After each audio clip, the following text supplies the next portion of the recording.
A 14-year-old boy has pleaded guilty to assaulting and raping a 91-year-old woman after breaking into her home, leaving his DNA inside her. The 91-year-old victim was awakened in her home by suspicious noises. She went to investigate and saw a shadowy figure in the hallway. Jesse Stone, the 14-year-old intruder, pounced on the woman, assaulting and raping her.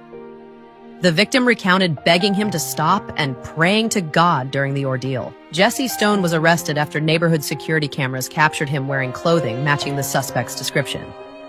The victim was also able to identify Stone as he was a neighbor. Initially, Stone denied the charges, but when left alone with his grandmother in the interview room, she urged him to tell the truth. He eventually confessed to the crime and was formally charged. Ultimately, the judge sentenced Stone to 25 years in prison. What do you think drives a 14-year-old boy to commit such a heinous act? Let me know in the comments.